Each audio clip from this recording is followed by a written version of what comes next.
Benvenuti, oggi è martedì 21 aprile 2026. Il sole sorge alle 6:17 e tramonta alle 19:58. La luna si leva alle 8:15 e cala alle 23:55. Oggi si celebra Sant'Anselmo. Il nome Anselmo ha radici germaniche e un significato che evoca protezione divina. È composto da Ans, Dio, e Elm, elmo, interpretabile quindi come elmo di Dio o protetto dalla divinità. Ilaria Capua festeggia oggi 60 anni. Virologa di fama mondiale, ha dedicato la sua carriera allo studio di virus influenzali e alla promozione della scienza open access. Dopo l'esperienza politica e la direzione di centri di ricerca internazionali, continua ad essere una delle voci più autorevoli della divulgazione scientifica globale. Edoardo Leo compie 54 anni.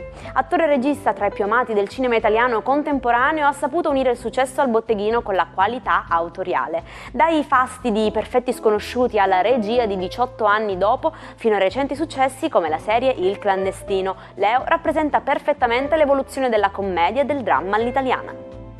E tanti auguri anche a Matteo Pessina, che festeggia oggi i suoi 29 anni. Capitano del Monza ed eroe degli Europei 2021, dove ha segnato gol pesantissimi, Pessina incarna l'atleta moderno, tecnico, intelligente tatticamente e capace di una crescita costante che lo ha portato dai campi della Serie C fino ai vertici del calcio internazionale.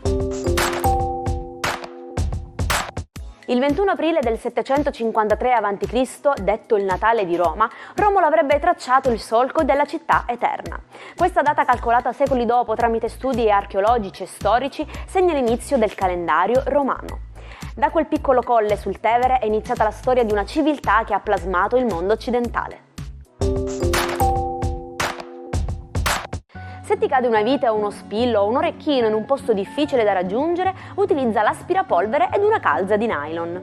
Infila la calza sul tubo dell'aspirapolvere e fissala con un elastico. Successivamente accendilo e passalo nella zona. Vedrai che l'oggetto verrà attirato ma resterà bloccato dalla calza senza essere risucchiato nel filtro del sacchetto. Lo recupererai così in un secondo. Il 21 aprile del 1926 nasceva a Londra Elisabetta II. È stata la sovrana dei record, 70 anni di regno che hanno attraversato il dopoguerra, la guerra fredda, l'era digitale e la pandemia di Covid-19. Regina del Regno Unito, capo del Commonwealth ed icona di stabilità, il suo volto sulle banconote e sui francobolli è diventato il simbolo stesso del XX secolo. Avete mai provato serendipità? Il termine deriva dall'inglese serendipity ed indica la fortuna di fare una scoperta preziosa e inaspettata, mentre si stava cercando tutt'altro. È quindi la magia del caso che premia la mente curiosa, proprio come quando cerchi le chiavi di casa e trovi quella vecchia foto che ti fa sorridere. Norman Parkinson, un gigante della fotografia alto quasi 2 metri che ha rivoluzionato il mondo della moda. Dandy impeccabile, fotografo della casa reale, Parkinson scelse di portare le modelle fuori dagli studi asettici, fotografandole in mezzo alla vita vera o in luoghi esotici. Nonostante il successo, lottò tutta la vita con una profonda fragilità interiore, nascondendo dietro l'eccentricità del suo stile un'anima sensibile e perennemente alla ricerca della perfezione. E ci salutiamo anche oggi con la nostra frase del giorno. Sono convinto che anche nell'ultimo istante della nostra vita abbiamo la possibilità di cambiare il nostro destino.